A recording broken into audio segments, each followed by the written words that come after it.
So there are 3 points. Firstly, I'll discuss Black feminist standpoint theory, then gender, Marxism, and post-colonialism, and then finally, I'll talk about the politics of resistance.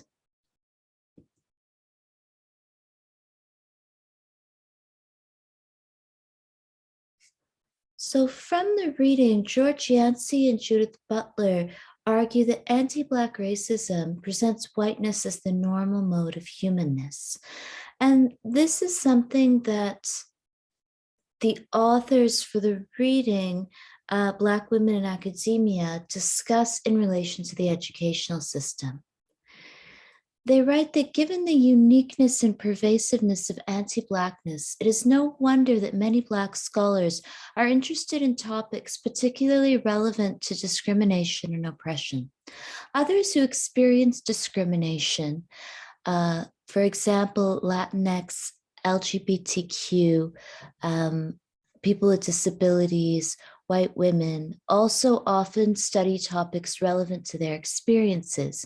In addition, as pointed out by Thomas and Ashburn Nardo, many white male scholars have taken advantage of their unearned privilege by freely pursuing research on CEOs, which is characterized as leadership scholarship rather than on white male CEOs.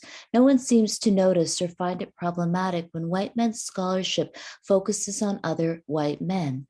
Those in decision-making positions should encourage and value self-relevant social justice and activist research and ensure that Black academics' personal interests in their topic areas are not held against them in performance, evaluation, and promotion and tenure decisions, while others' self-relevant and self-interested research is lauded.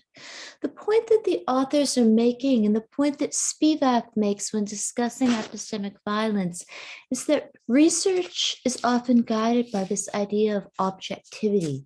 So we pretend that we can produce knowledge from an objective vantage point rather than grounding our knowledge in lived experiences and our own subject position. So pretending to be objective rather than being honest about one's subject position and the way that it shapes how we perceive reality is something that has been the topic of debate in the humanities and social sciences. Feminist scholars like Sandra Harding have come up with terms like standpoint theory to discuss the importance of our position in producing knowledge. This has also been true in the criminal justice system and courts of law, that having jury members who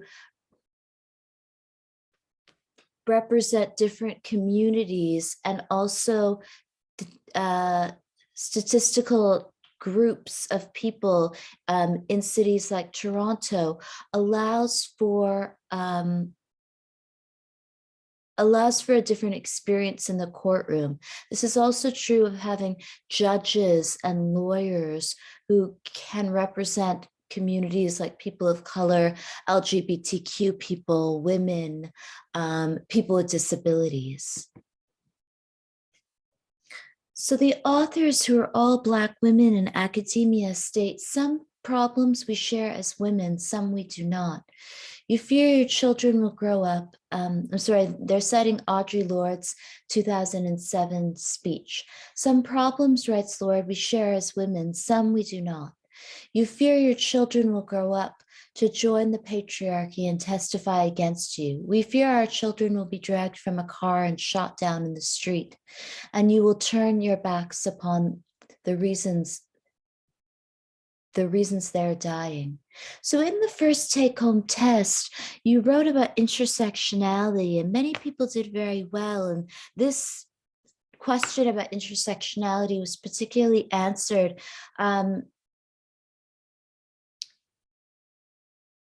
very strongly, and many people discussed examples that they have been witness to about intersectional oppressions of gender, class, race. And this is what Lorde is discussing, that on the one hand, as a woman, Audre Lorde says that there are problems she shares with other women, but as a Black woman, these problems of fearing policing are really specific to her experiences. And writing after her, these authors discuss their experiences as Black women in the educational system, and they write describing profound differences in standpoints of Black and white women. Scholar activist Audre Lorde presented the sobering words in the opening quote at a colloquium at Amherst College in 1980. More than 40 years later, Black people in the United States still have this fear. So this is a 1980 speech, and it's over 40 years. And in a previous class, we watched a documentary about Black racism in Canada called The Skin We're In. And these speeches and these writings continue to resonate with people because of problems with policing and discriminatory practices in policing. So the authors then discuss standpoint theory. And if you're interested in graduate school theory, standpoint theory and Black feminist standpoint theory is something that you will probably come across, as well as terms like epistemology. And epistemology refers to the study of knowledge. How do we know something to be true? And what standpoint theory argues is that what we know to be true can come from books and readings, but it can also come from our standpoint in the world, from our lived experiences. And the way that we also read a text and the way that we understand a school of thought, the way that we experience the university will also be from our standpoint, from our parents' experiences, from where we live in a certain part of the world or in a certain city. So, a premise of standpoint theory is that people in certain groups who share experiences based on their location in a hierarchical social order will encounter similar constraints and opportunities. Long-standing institutional power relations which oppress these groups will engender knowledge born of shared experiences. Empirical research supports common perspectives among Black women and often Black men in the United States regarding impacts of many shared anti-Black, dehumanizing, at times life-threatening experiences. However, Black women's location within the intersections of race and gender provides a unique angle from which to not only understand anti-Blackness, but also to work for social change. Black women have a long history of what Drake and Caton refer to as being raced women, forceful and outspoken about the conditions of Black people. Black women in the United States have been publicly working for deep social change since before the end of legalized slavery in 1863. So these quotes are all taken from your reading, and the reading is written by a collective of Black women scholars in academia. Not surprisingly, as soon as Black women had access to higher education in the late 19th century, they also began working within educational institutions. So the authors are interested then in how the vantage point of being Black and female, and also Black and non-cisgender men in North America allows one to consider the ways that higher education appears from a certain standpoint, rather than thinking objectively of higher education as something we experience all in the same way. They draw on standpoint theory and Patricia Hill Collins' writings about Black feminist standpoint theory to argue that there is no one universal experience. How we are positioned in terms of race, class, gender, sexuality, nationality, religion, having a disability, these things will all mean that higher education looks very different to one person as opposed to another. So they write of Anna Julia Cooper, whose mother was enslaved by Cooper's male relative, her father or uncle, and Cooper earned a PhD in the early 20th century. She was a teacher, a writer, a political and social activist, a public speaker, and a strong advocate for Black women's access to education. Another late 19th century teacher and activist, Mary Church Terrell, was a child of parents who were fathered by slave owners and who had been enslaved in the early years of their lives. Terrell earned undergraduate and master's degrees, taught at the high school and university levels, and used her education and financial privilege to advocate against lynching, for all women's right to vote, and for inclusion of Blacks in professional organizations such as the American Association of University Women. Alice Dunbar Nelson's life work was writing fiction, columns for news outlets, and scholarly papers, teaching and advocating for fairness, as did Cooper and Terrell in her profession. Dunbar Nelson was confronted with issues that faced Black Americans, including in education, voting rights, religious organizations, healthcare, and women's place in society. Cooper, Terrell, Dunbar Nelson, and countless other Black women understood the need to fight for institutional change in education, social, economic, and political systems. They also understood the power of allies and implored white women and men to use their resources to help in pursuit of change. So there is a long history of Black women accessing education for political purposes. And these scholars who have written this article are also activists, and they're interested in making the educational system more accessible and equitable. So Black feminist thought is a collection of ideas, writing, and art that articulates a standpoint of and for Black women of the African diaspora.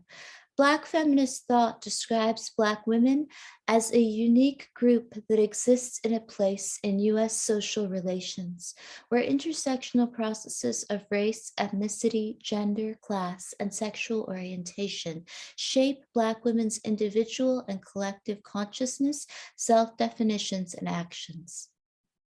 As a standpoint theory, Black feminist thought conceptualizes identities as organic, fluid, interdependent, multiple, and dynamic social constructed locations within historical context. Black feminist thought is grounded in Black women's historical experience with enslavement, anti-lynching movements, segregation, civil rights, and Black movements, sexual politics, capitalism, and patriarchy. So, feminist standpoint theories, which originated in the standpoint of women, have been revisioned as it became apparent that the constitution of the subject woman is the result of a complex interplay of individual and large-scale social forces. So I have not experienced anti-Black racism. My parents are from India, and so I feel as though I can participate in these questions and in reading this text as an ally.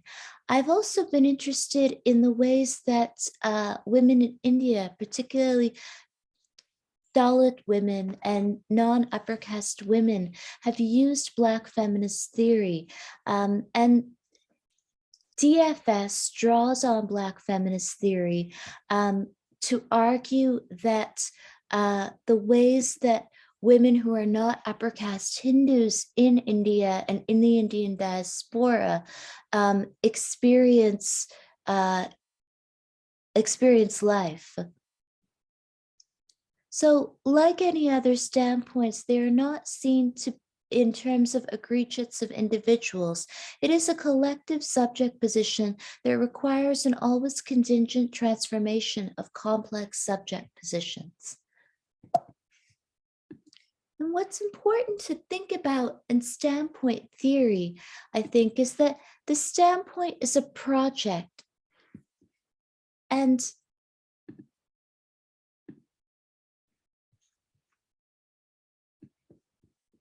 the standpoint is a project, not an inheritance.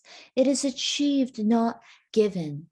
So one might occupy a certain position, but in order to participate in projects that involve standpoint theory, one must achieve this kind of capacity to name one's subject position. So Sharmila Regge is a Dalit feminist, and throughout the class we've talked about issues in ethnicity and class globally. And what Regge is interested in is how, rather than inheriting a certain standpoint, one achieves a point of critique from their vantage point. So as Black feminist scholars, the authors for this week's readings read Black feminist theory, and then they critique the academia with this knowledge. So this is an achievement rather than an inheritance. One doesn't have to critique institutions or structural discrimination using this school of thought.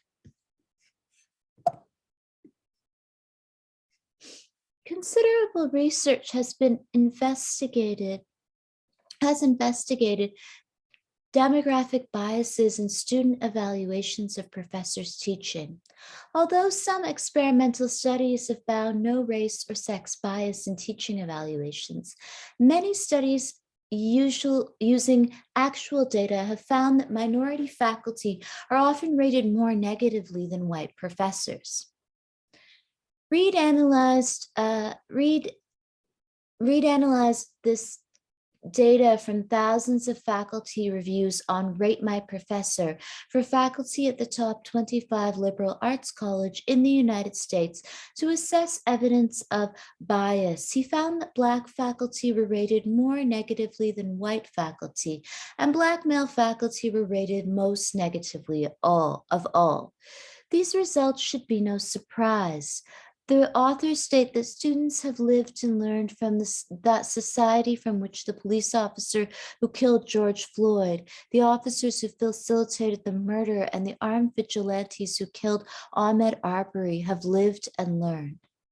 When teaching about racism and sexism, heterosexism, and other forms of bigotry, which many Black faculty do, teaching evaluations are even more negatively impacted. Further, many Black faculty are conscripted to teach diversity without sufficient education or training, which is also quite problematic. So one of the quotes about identity politics that people often state is that one should base their identity on their politics rather than their politics on their identity. What this means is that one of the challenges that Black feminist scholars face, and this is discussed in the reading, is because Black faculty are often interested in conducting research from the lived experience of being Black and female, or Black and queer, or Black and person with a disability. And so this takes us back to Sharmila Regge, that when one chooses to enter into this project of standpoint, then they move away from the idea that one could produce objective universal knowledge. And I think it makes people nervous to critique objectivity. And this really then offers a critique of the entire system meritocracy. So the idea of meritocracy is there's one person, one vote, and there's one person and there's one job application, and there's one person and there's one grade. But when we think about standpoint theory, then and what standpoint theory asks us to consider, and what Black feminist standpoint theory asks us to consider is how our vantage points means that we judge others and we judge reality from a certain social location. There are many different standpoint theories. So Sandra Harding's canonical work in gender studies discusses the ways that gender and experiences of sexism shape women's standpoint. There's also been queer standpoint theory. People with disabilities have also used standpoint theory to argue that there is no objective reality, that your experience and how you perceive of reality will always be from a certain social location. But that is also true of people who pretend to be objective and who pretend to have no position in the world but being objective, and who do not locate themselves in history. So these are some of the comments that Black women discuss that they received in academia and some of the experiences. I was treated terribly by some faculty for no reason and had to steer clear of them for the remainder of my doctoral studies. I was counseled for not being up to par as a doctoral student using racialized language that I recognized. At the same time, my work was winning external awards. I was counseled for having a bad attitude, which is the language of race. So this trope of angry Black women, which I'll discuss in the next section of the lecture. I was told early in my doctoral program that certain well-known Black female scholars were not good scholars, so to avoid referencing their work. I received an international grant that no other students received, yet no announcement was made about this to the department or college. Other awards were always announced. So there's a lot of real meanness against and towards Black women in academia. I was continually ignored when attempting to speak in class, but other students were not. I did a considerable amount of work on a research project for which the professor did not give me authorship credit. She did not do this to other students. After graduation, I was discouraged from writing with my dissertation chair in order to prove my ability to stand on my own as a scholar, as though my chair had carried me through my doctoral program. Other students in my cohort were not advised to do this. When I interviewed for a job, the interviewer told me that students at this university were not accustomed to Black people, and therefore I would not want to be there. I was not offered the job. An editor searched for me on ResearchGate, which displays my photo before rejecting my paper. So there's a lot of psychological harm done to Black women in the university system. On the day I graduated with my doctorate, I learned from my professor that I had been a high-risk acceptance and that the selection committee didn't believe I would complete the degree. So there are more examples, and what's interesting is they use all these language like high risk, as if it's Black women entering the university system. It requires this language of security and policing. It's also obvious, one could point out that these are graduate students who pay the same amount of tuition as everyone else. I wrote an email to a professor for whom I was working as a research assistant, apologizing for the late delivery of assignment, and she responded with a lengthy critique of my lateness and questioned my work ethic. Later, a white student drafted a similar letter to that professor, also apologizing for late work. The professor responded, "No worries." So what they do was also, because they're part of a cohort of students, they compare their experiences and the comments they receive to their to their fellow students, and it's often very harsh and extremely disciplinary. The point with intersectionality is that there's often not necessarily solidarity from white women as well in the university system. So what can allies do? The authors state that allies must be vigilant and on alert, knowing they are built into the foundations of everything we do, having become normalized and invisible, and will thus take concerted collective actions to make visible and break down. Only with this assumption can we all begin to study, identify, and dismantle anti-Blackness and white supremacy in academia, creating safer, more inclusive, more equitable spaces for the benefit of all. Here we echo the words of Cooper: the cause of freedom is not the cause of a race or a sect, a party or a class. It is the cause of humankind, the very birthright of humanity. So allies can then, I think, be vigilant in exposing anti-Black racism, in discussing it, in documenting it, in making reports in terms of what they see, which is not about speaking for someone, but is also about being honest about one's own experiences, what they bear witness to. If someone like myself is a person of color and a woman of color, I think being honest about my own experiences and the ways that I've experienced sexism and racism and other forms of intersecting oppression also then makes it easier, hopefully, for people to report anti-Black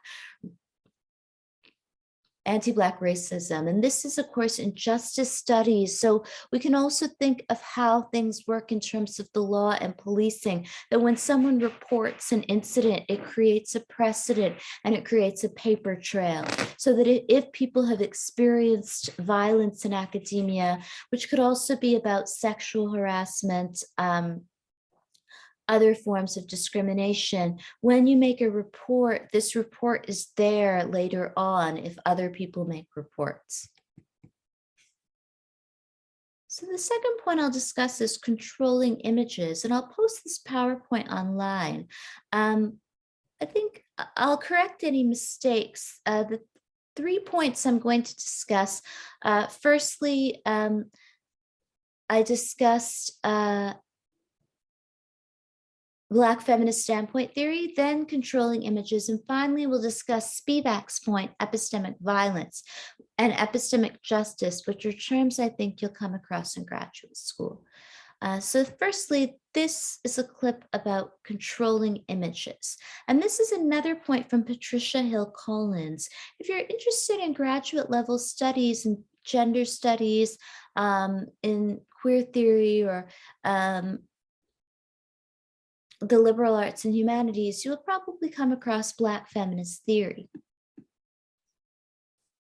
That's a Chromebook with apps for whatever you need, for fun or for getting it done. Switch to Chromebook.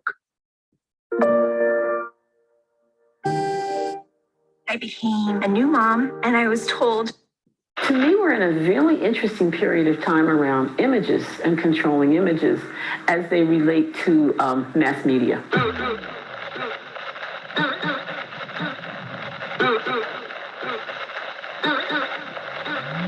I think the whole notion of controlling images is a little different than stereotypes. Because controlling images say, and the controlling images that have been applied to Black women that I talk about in Black feminist thought, and we can sort of nuance that a bit more now, would be the mammy, the matriarch, the Jezebel, and the welfare mother. I believe that's the version that I have there.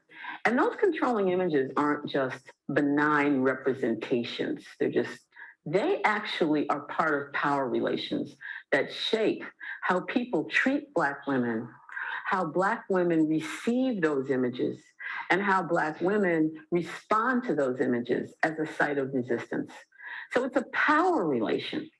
And I argue that controlling images in general, each group that is positioned within racism, sexism, heterosexism, capitalism, has a constellation of controlling images applied to it.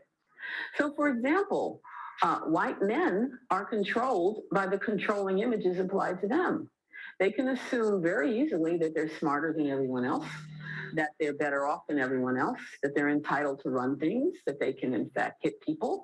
And not all white men are that way. Many white men are that way and many are not. It's the struggle with the images that have been applied to you. And there's also the notion of the relationship among the images. The controlling images that have been applied to Black men, for example, are distinctive than those that have been applied to Black women. Now, back to Black women. Because the important issue for Black women is to recognize that the controlling images that have been applied to Black women are uniformly negative, right? Other groups, it's positive or it's a mixture. But when you're confronting uniformly negative controlling images, the challenge is to not internalize those images and to start evaluating your behavior in terms of how well you can be a mammy, or how well you can be a matriarch, or maybe I'll just be the best Jezebel I can be.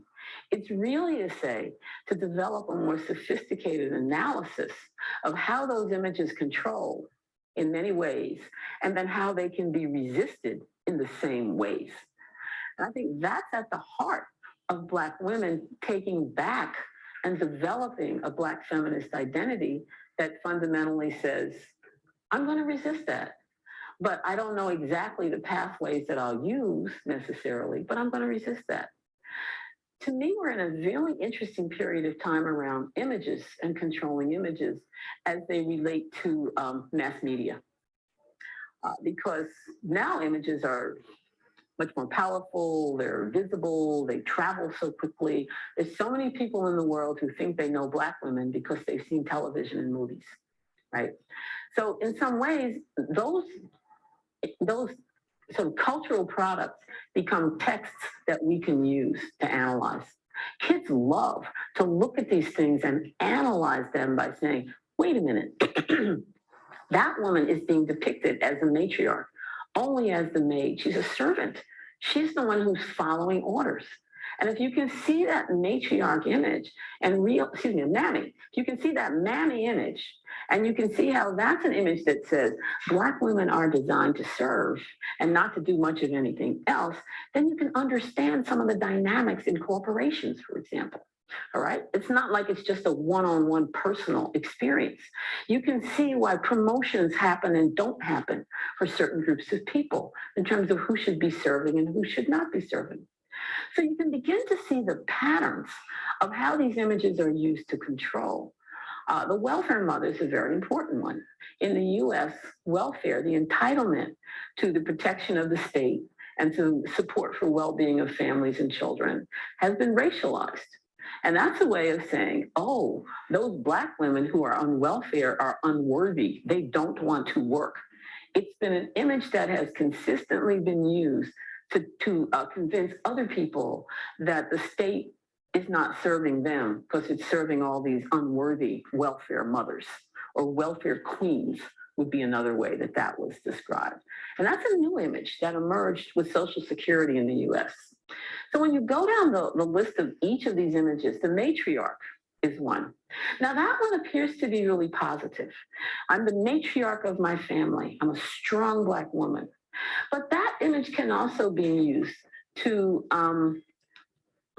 sort of work. I have the mule in there too. I forgot about the mule. Somebody that is worked to death. There may be 5 in there. I'm not sure what exactly is in this particular edition.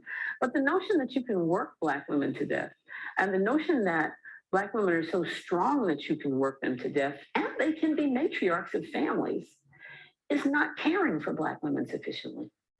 So now there's a movement among many Black women to talk about something called self-care. That if others don't care for me, I'm going to have to stop and care for myself in order to survive so I can do all these other things. Because everyone expects mama, or the matriarch, to be all things to all people at all times. And that's a tough thing to do, right? So that's just a quick description of how these particular controlling images work with Black women. And we should also be careful that a controlling image doesn't necessarily have to be uniformly negative, right? So the controlling image of the matriarch or the mother, the good mother, Michelle Obama used that image to good effect, to be the strong mother of the nation, but who's kind, all of that. And that can be a politics of motherhood that can be confining for people who don't have or don't want to be married to men, who might want to have other types of family forms, who aren't necessarily privileged to be able to afford a private house or a private home. So this whole notion of let's pattern ourselves after Michelle Obama as mom in chief, that's the term that she would use.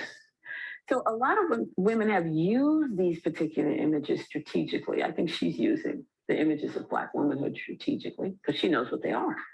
So she's constructing or has constructed herself as the very good mother in a different way. So these images become remade over time, they become refashioned. But the thing to not forget is that they are about power relations.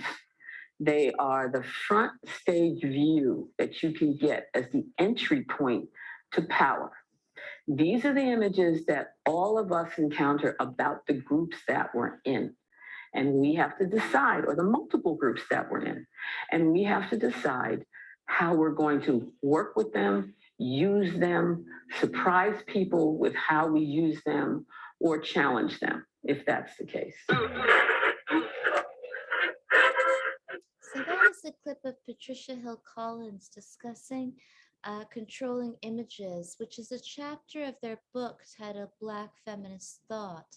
And this is a text that the authors for this week's readings, or the authors for the readings about anti-Black racism, cite extensively. And Hill Collins writes, the intersecting oppressions of race, class, gender, and sexuality could not continue without powerful ideological justifications for their existence. As Cheryl Gilkes contends, Black women's assertiveness and their use of every expression of racism to launch multiple assaults against the entire fabric of inequality have been a consistent multifaceted threat to the status quo. As punishment, Black women have been assaulted with a variety of negative images. Portraying African American women as stereotypical mammies, writes Hill Collins, matriarchs, welfare recipients, and hot mamas helps justify US Black women's oppression. So when you think about why these authors who write about their experiences in academia have the same experiences over and over again and are often not perceived to be intelligent, even though they've been accepted into these graduate level programs, it often is rooted in these controlling images. So some of the things that people say and the authors discuss about their experiences of anti-Black racism and sexism in the university system, they seem to really harken back to these really old images from television or from film. And there's automatically this association that people make in their minds when they see certain people because of all of the negative images they have seen. And over time, I think that this will change. And so one of the ways that I think ethnicity and class is interestingly addressed is through changes in representation. The ways that we imagine people is obviously not only about our own experiences directly with others, but about how many images of certain people we see on the internet and about media representation. So over time, I think these things do change depending on the kind of texts and the kind of media text that one is exposed to. As part of a generalized ideology of domination, stereotypical images of Black womanhood take on special meaning. Because the authority to define societal values is a major instrument of power, elite groups in exercising power manipulate ideas about Black womanhood. They do so by exploiting already existing symbols or creating new ones. So Hazel Carby is a Black British feminist, and Carby suggests that the objective of stereotypes is not to reflect or represent a reality, but to function as a disguise or mystification of objective social relations. These controlling images are designed to make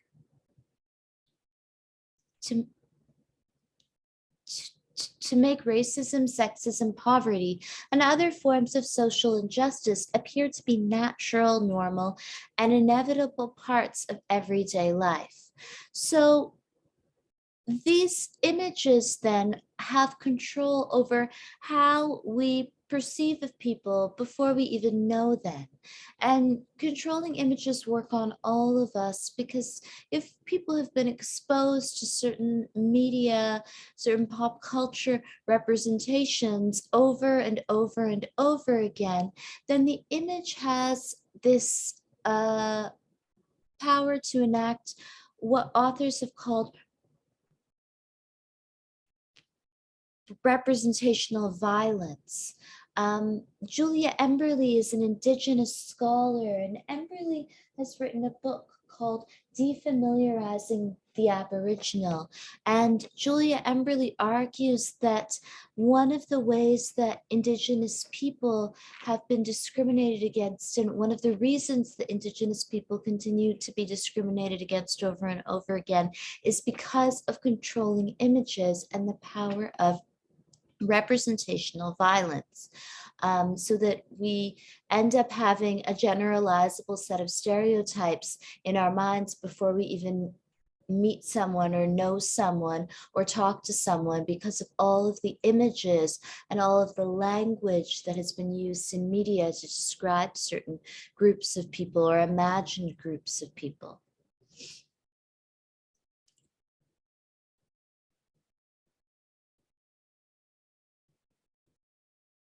So finally, I'll discuss Can the Subaltern Speak? And this is the reading that is on your syllabus for this week.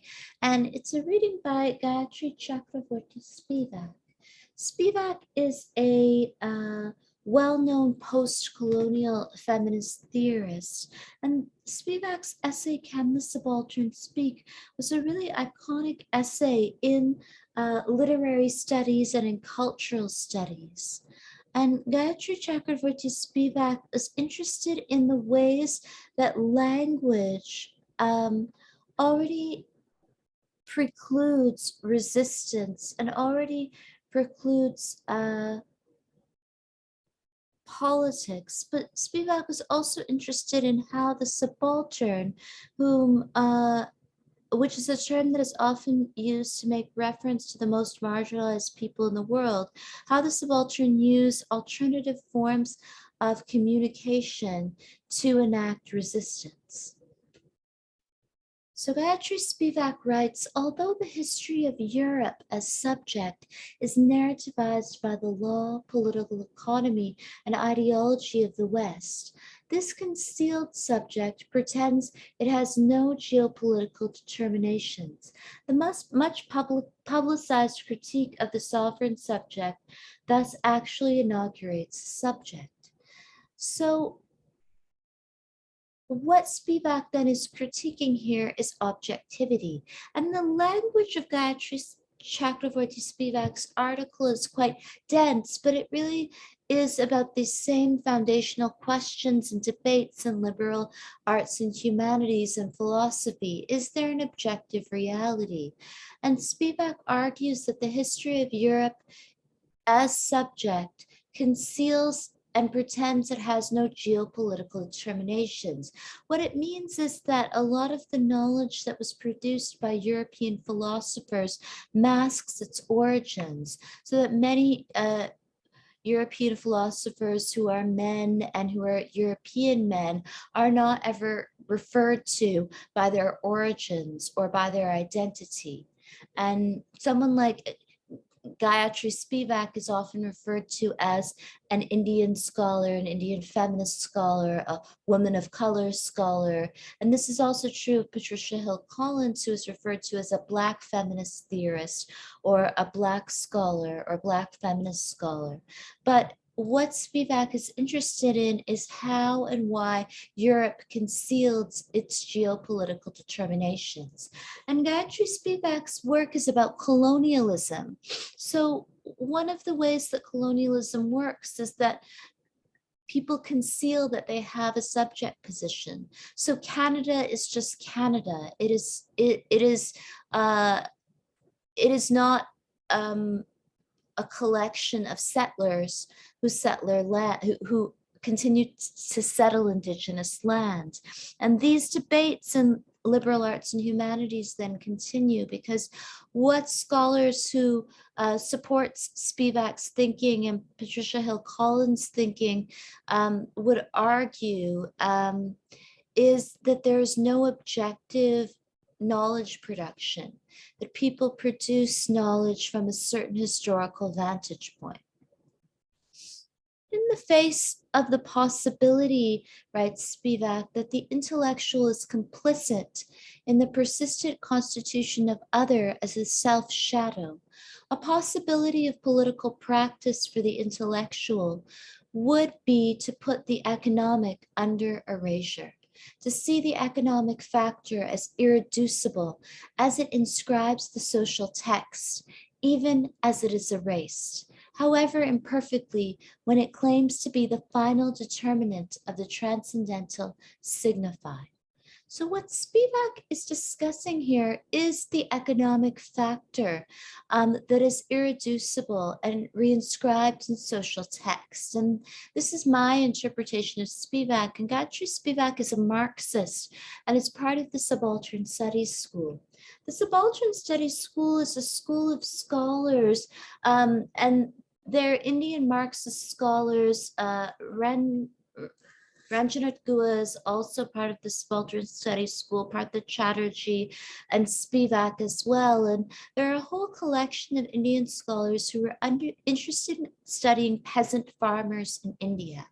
And they were interested in how the most impoverished people in India produce knowledge and also resist exploitation. And so this is the project of the Subaltern Studies School. And so what Spivak is asking one to do as an intellectual is to always consider the economic factor in this constitution of the other. So when someone produces, say, knowledge about a peasant farmer in India or about the poorest people in the world, rather than thinking about the knowledge that people produce themselves, then this is always really about economics, who can speak in the English language, who can publish scholarly articles in books, who can occupy a position in the university and speak on behalf of others.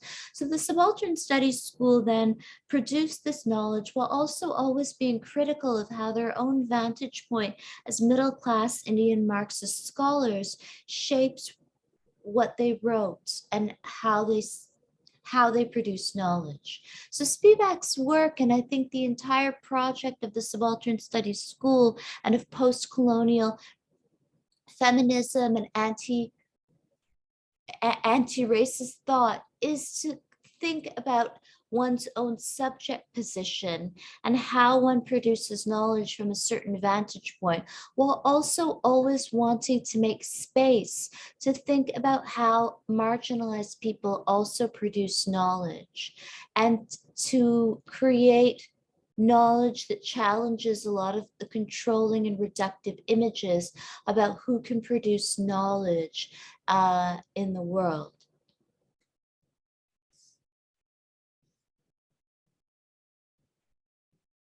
So there are parallels then with Gayatri Chakraborty Spivak's writing and thinking and Black feminist thought. Spivak states the clearest available example of such epistemic violence, of producing this knowledge about the other from one's privileged class position, is the remotely orchestrated, far-flung, and heterogeneous project to constitute the colonial subject as other. So epistemic violence then is really about knowledge production. So epistemology is about how we know.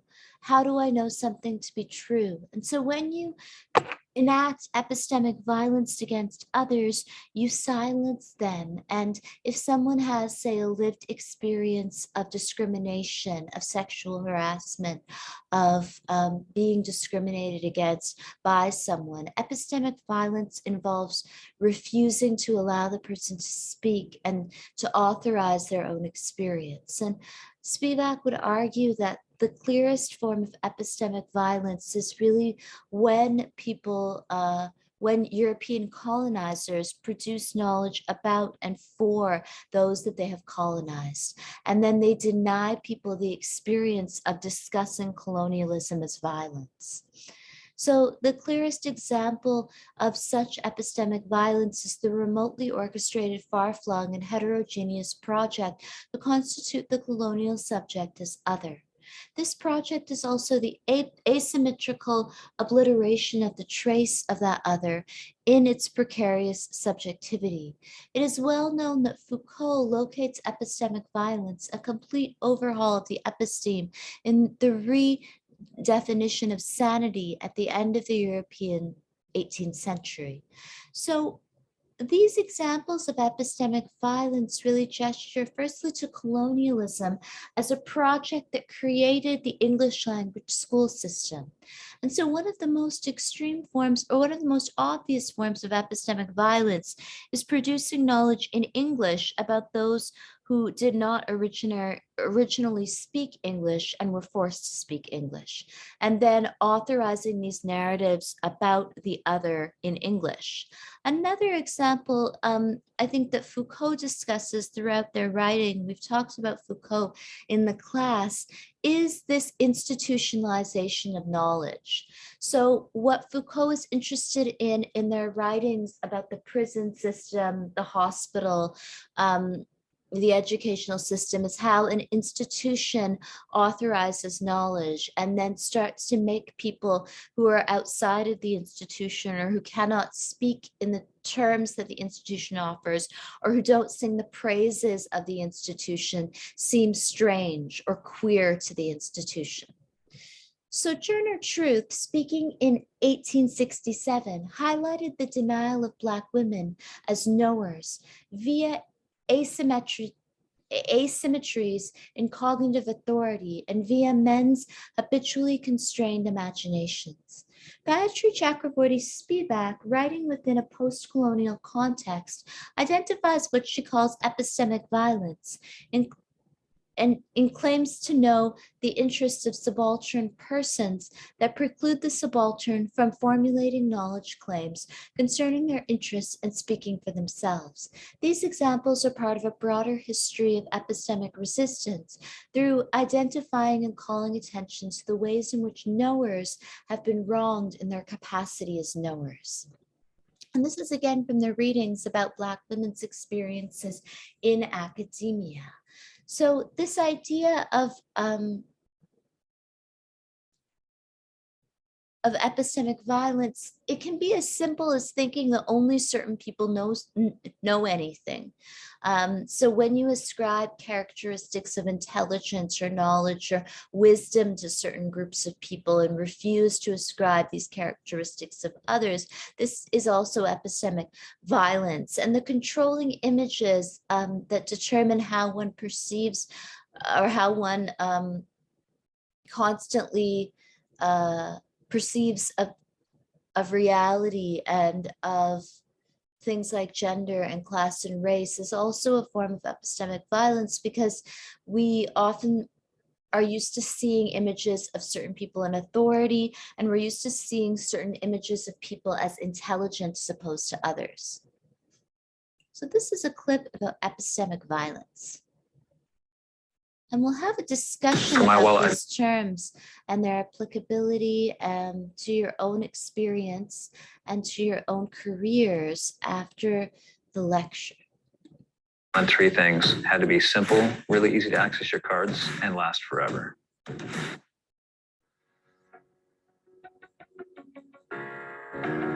So Kath Butler is a professor and discussing epistemic violence and the treatment of Indigenous peoples in the university system and in terms of knowledge production.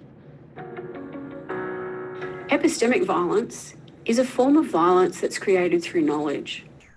For example, racist stereotypes inhibit people from being able to appreciate other cultures and to blame the victim for racial oppression. Historically, early sociologists in Europe used reports on Aboriginal people as examples to support their theories on evolution and the rights of man. And remember that this also had a gendered aspect and did only refer to men. This meant that the data was used by white male intellectuals and returned to the Australian context, interpreted through that Eurocentric lens.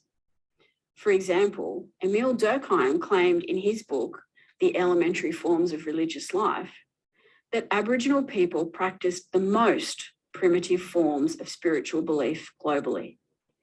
This has since been disproven many times. The Academy now acknowledges that Aboriginal spirituality is extremely complex and informs highly structured forms of things such as social organisation and environmental management. Durkheim's work dovetailed into the theory of evolution developed by Charles Darwin, which created a hierarchy of cultures with Aboriginal Australians at the very bottom. Darwin was very derogatory to Indigenous people globally, using the terms savage, hideous, primitive, hostile, miserable, filthy, and wretched to describe them. As a consequence of these theories, it was seen as natural for Indigenous people to die out after European colonisation. Over time, the perspectives put forward by people such as Durkheim and Darwin came to be seen as fact. Dominant representations of Aboriginality being inferior still exist and often disempower Aboriginal people. This isn't just the casual racism of the pub. It also exists in many professional organisations where individuals would like to, quote, fix what they see as a problem. They attempt to construct Aboriginal people as unable to exert control in their own lives. This is particularly true of Aboriginal policy. As sociologists, we need to be aware that the lived experiences of Aboriginal people are often rejected in favour of comfortable stereotyping. The outcome from this stereotyping is a belief that policy for Aboriginal people can be made with minimal consultation. Phrases such as, quote, for their own good, and, quote, in their best interests, have dominated the reasoning for these policies. Historical analysis in this course will show that policies made about, but not with, Aboriginal people have been significantly flawed. Whether examining reports based on 19th and 20th century Aboriginal protection initiatives or the current Northern Territory intervention, the need for Aboriginal involvement in decision-making can be seen as crucial. Most importantly, good intentions are not enough.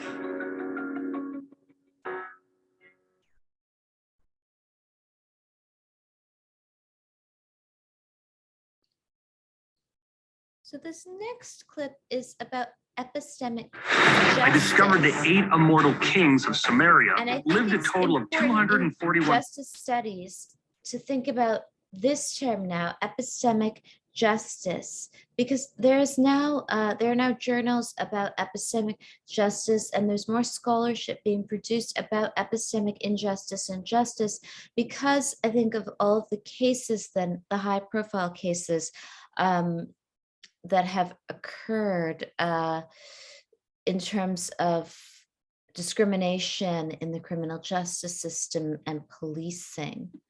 1,200 years. I've discussed.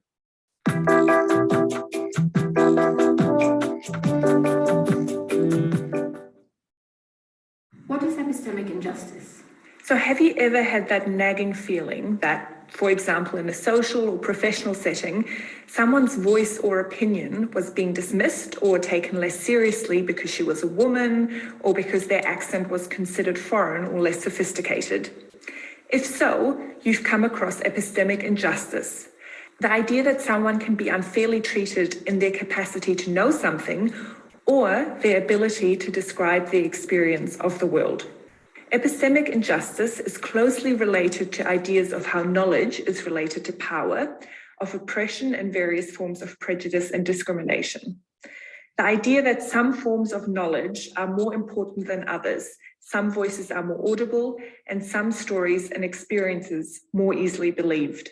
So where does the term come from? So the idea of epistemic injustice isn't new, even though it's recently received increased attention. You can trace the roots of these ideas quite far back. For example, in the words of Sojourner Truth, who was an African-American women's rights activist and abolitionist, speaking about how society denied the voices of Black women. Ideas of and related to epistemic injustice are found in the works of feminist scholars and activists and researchers and practitioners who work on gender, race, colonialism, and other things. The concept has gained more prominence most recently, though not exclusively, through philosopher Miranda Fricke's seminal work. So Fricker describes two types of epistemic injustice. The first is what she calls testimonial injustice. And this is where the hearer takes the speaker's words less seriously because of ingrained prejudice, even if this is not done deliberately. So going back to the example I began with, you hear someone speak or describe an experience or an idea, and because of a specific characteristic, for example, their gender, color of skin, class, or nationality, you, consciously or subconsciously, find them less credible or authoritative. That is an example of testimonial injustice. Think, for example, of the authority that male professors hold in a classroom compared to their female counterparts. And the second type of epistemic injustice is what Fricker calls hermeneutical injustice. And that refers to a particular type of gap.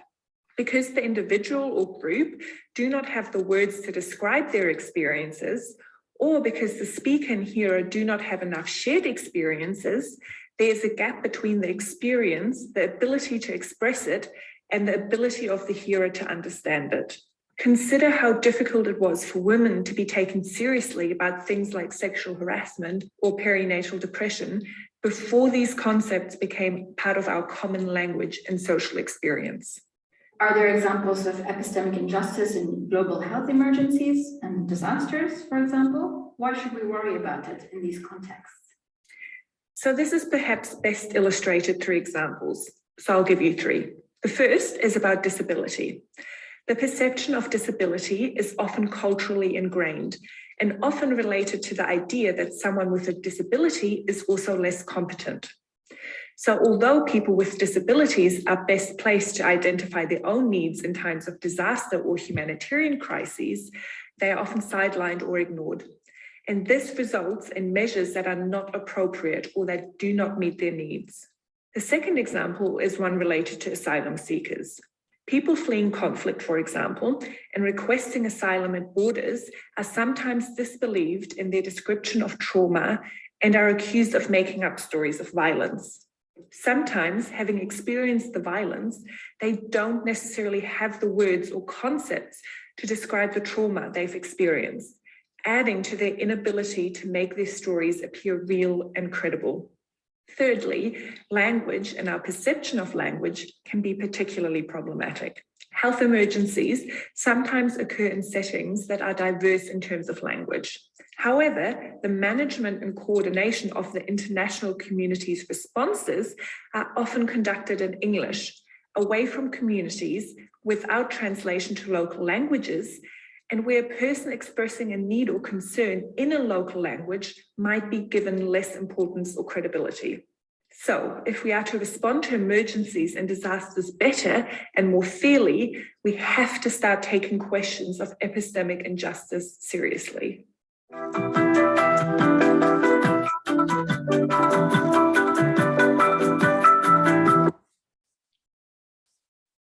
So those are clips about epistemic violence and then also epistemic injustice, which is a concept that is now quite popular in law schools and graduate schools. So if you're interested in graduate school and or law school, you could think about these kind of terms that you might come across, like epistemic injustice. So if epistemology is how we know something, then how do we know that someone is telling the truth in a court of law? How do we know that someone is telling the truth that when they are a police officer as opposed to a civilian? And injustice happens when we automatically assume someone does not have the right to produce knowledge about their own experience and lives, and is therefore someone who must always be corrected. And I think this is an effect of many controlling images and histories of colonialism and slavery as well.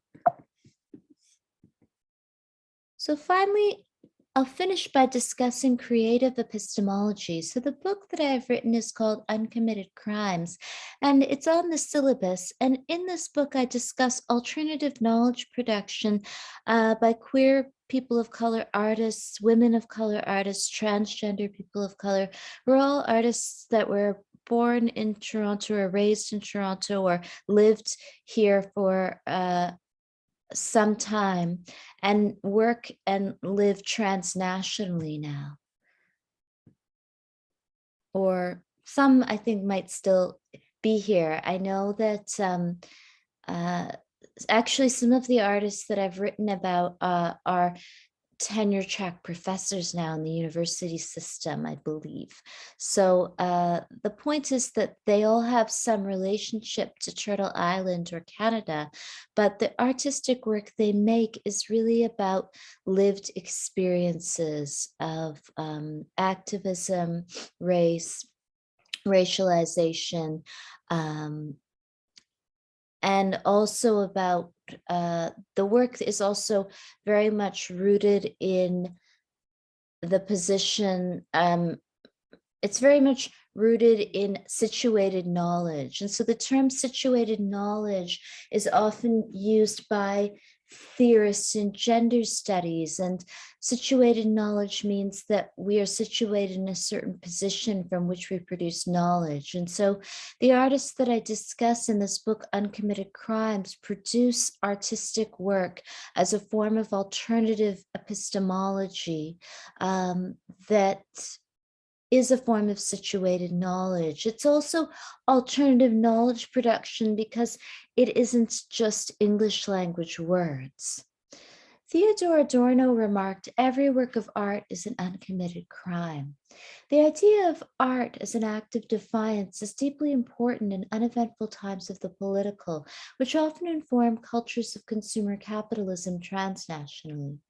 So one thing that art does is to counter controlling images by producing a new archive of images to draw from, that we make meaning from.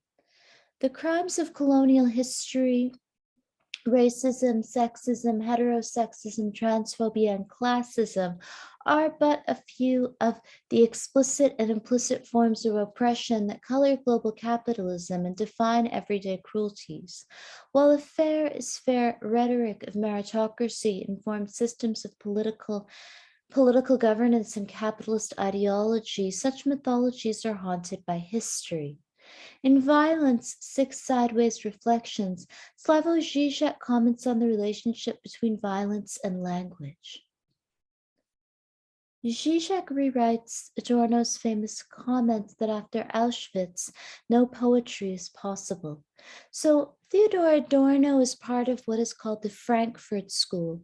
And if you to go on to graduate school studies, specifically in sociology, philosophy, gender studies, social and political thought, political science, you will perhaps come across the Frankfurt School.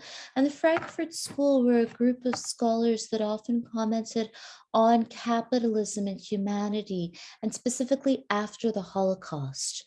So Adorno argued that after Auschwitz, it wasn't possible to produce poetry or beautiful artwork because the trauma of the Holocaust was so severe that it made certain feeling impossible, but also the production of beauty. It became highly suspect after the Holocaust or the Shoah because of how much ideas of beauty were so rooted in fascist thinking. Zizek argues that after Auschwitz, only poetry is possible. He asserts that violent events resist full linear representation in language.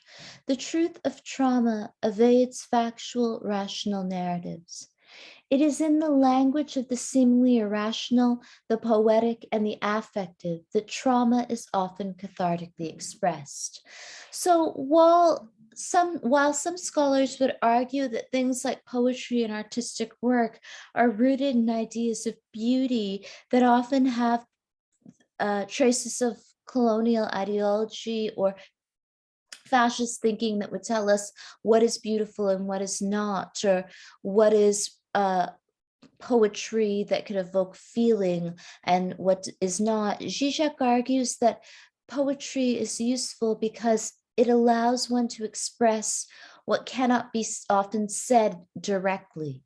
And so what Zizek argues is the language of the poetic can express trauma, because poetic language can be used to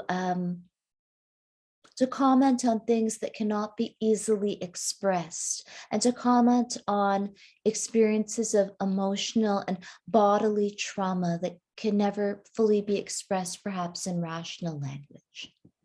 So Cyrus Marcus Ware is one of the artists that I discuss in Uncommitted Crimes. And I'll finish the lecture component by discussing Cyrus Marcus Ware's, or by playing a clip of Cyrus Marcus Ware's work.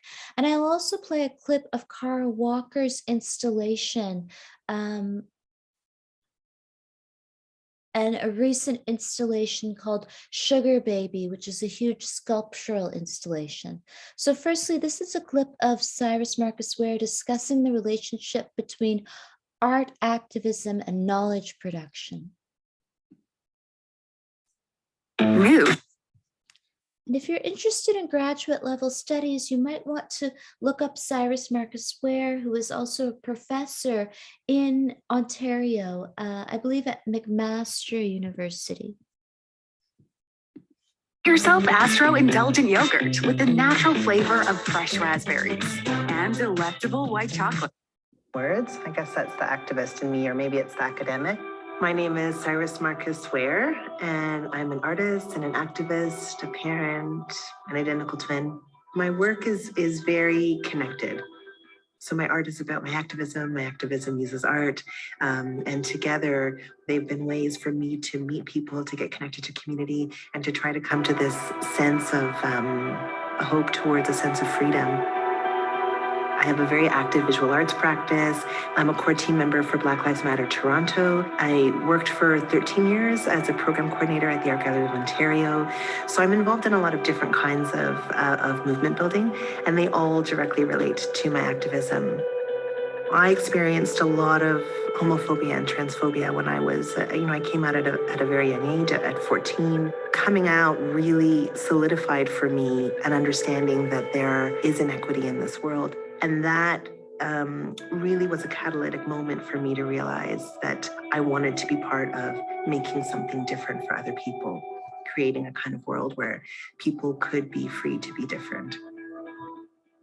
all of that organizing, the thing that was most interesting to me was the art-based components. So using film, using banner making and textiles to sort of tell the stories that we were trying to tell. You know, art and activism are both tools and resources that I've used to try to answer some of the questions that I have about this world. What are we doing here? How are we doing here? How do we be together? How do we create the kind of world where we all get to survive and thrive? Art can help us to imagine things and picture a future in a way that is hard to just articulate using words or even, you know, through direct action. You know, the portraits that I've been doing are maybe 12 feet high portraits of largely unsung queer and trans heroes. So what does it mean to paint or to draw a portrait of a 12-foot tall Black trans woman and have that sort of reverence that is usually reserved for popes or university presidents? I have chosen to create an entirely separate archive, a different set of ancestry of heroes that I would like to see.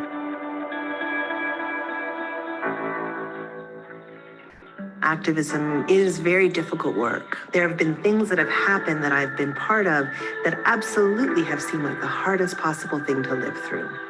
And then we do, and we live through it together. Part of why I draw on that quote, "We will win" by Assata Shakur, is not because Assata Shakur believes necessarily that we will win, but we have to assume and work as if we will win. We spend so much time thinking about what's wrong, and we need to, because there's a lot that's wrong that needs to change. But in addition to pulling down walls, we also have to be planting the seeds. All of my work has been about watering the seeds. Through hope and through community and through practice and activism, we can start to craft the kind of world that we want to live in. Because I believe that, I have to believe that we will win. That's what we have.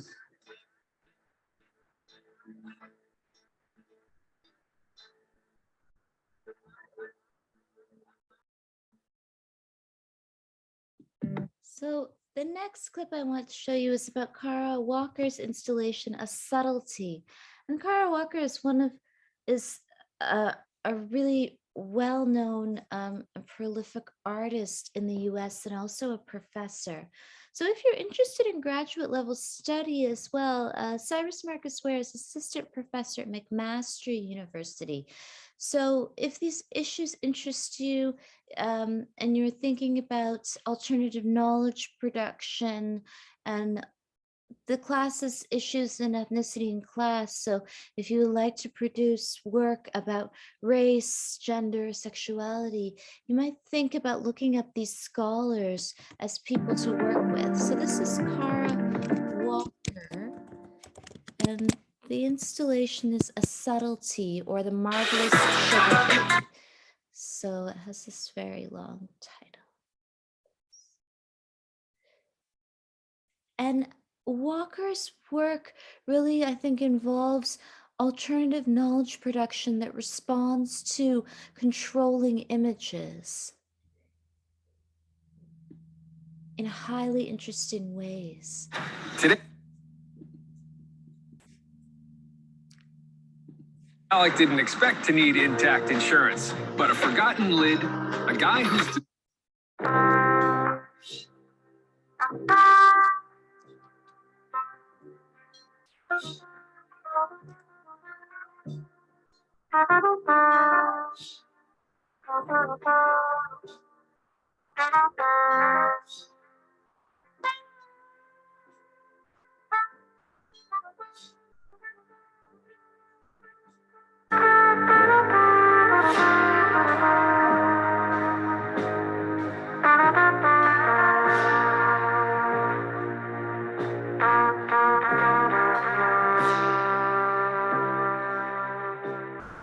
The sugar subtlety is an elaborate sort of marzipan or sugar sculpture made out of sugar paste, a kind of fondant that typically in these large banquets that would have been thrown in the medieval era at the court of King Henry, they would have had main course and then a sugar subtlety, and then people would eat it. So it had all this kind of power of ingesting this desirable, precious substance, but also you're sort of ingesting the power of the king. Anyway, when I heard the term subtlety, I was a goner. I was like, oh, I have to make a sugar sculpture. I was like, oh, of course.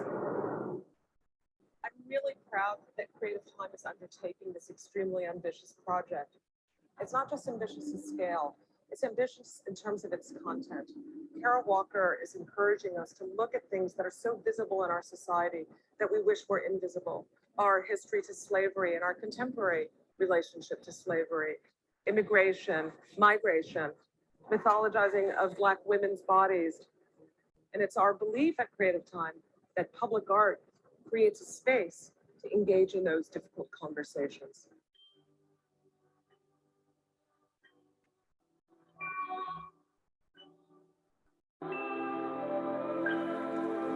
The Domino Sugar Factory is doing a large part of the work. I think accepting that the building itself is creating the context, and it is like the sculpture, it is kind of the subtlety, to make a piece that would sort of complement it, echo it, and hopefully it contain is assorted meanings about imperialism, about slavery, about a slave trade that traded sugar for bodies and bodies for sugar.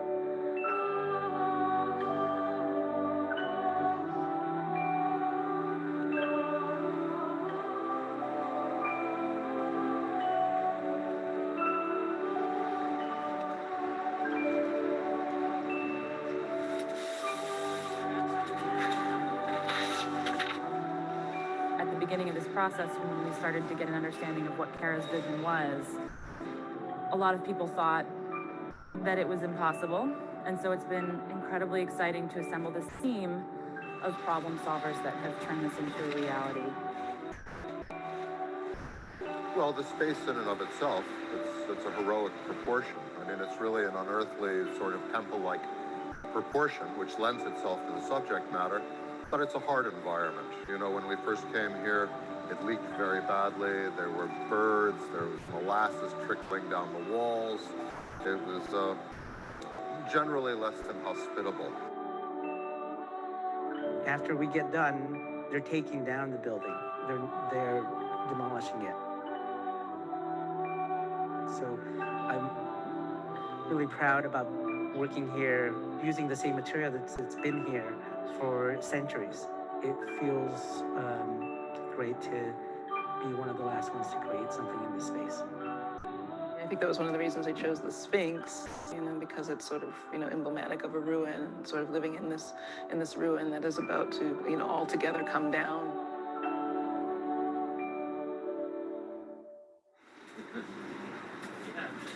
It's interesting that this piece is called A Subtlety.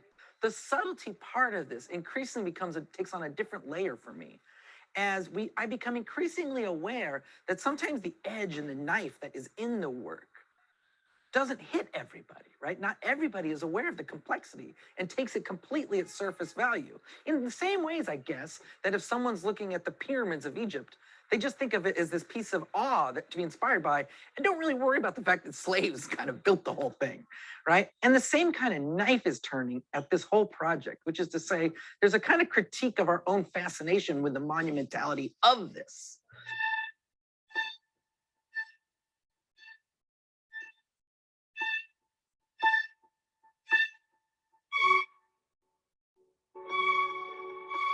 I think really good work produces really complicated problems for us to think about. I think as audience members, it's beholden upon us to actually think. In my heart of hearts, I would love for this moment that we all share together as a viewing public to carry some weight of memory and evoke the kind of loss that ruins represent that is seemingly inevitable. There's another part of me that's like, no, everyone is going to give this building back to the city because this amazing thing happened and brought everybody together. But I don't think that that's really a reality. I just think that if anything could happen at some date in the future, the feeling of the presence of this piece and the feeling that we all came together around it exists, that would be a real, that would be sort of the real for me.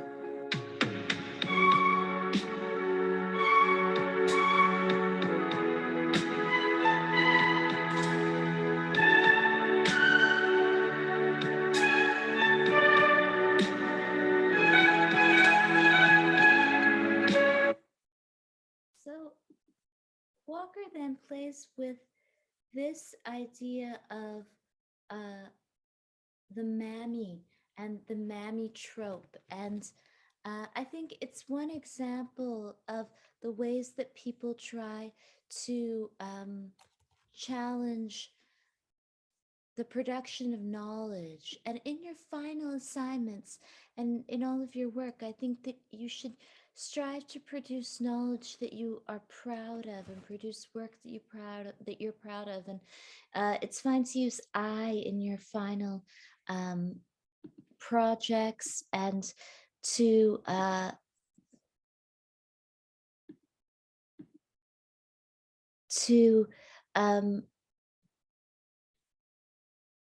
situate your knowledge from your own lived experience and to also produce alternative forms of knowledge like media. So I'll finish with this quote by Audre Lorde. It's not our differences that divide us. It's our incapacity to recognize, accept, and celebrate those differences. Audre Lorde. So that's the lecture for today. Are there any questions about the assignments? In terms of the final assignment, you're free to produce alternative works like social media, Instagram accounts. You could also write an essay, though, if this is more convenient. And the presentation is also really open-ended. It should be a minimum of 10 to 15 minutes. You can come to class to present. Some of you regularly attend every week. So if it's easier for you to just come and present for 10 minutes, you can. You could also make a video. And sometimes with presentations, people feel like pressure to do this and like put their screen on, but if you don't want to, you don't have to. It's really up to you. So if you wanted to present in class or even record the presentation, you can, and just do what you feel comfortable with and what works for you. Any questions?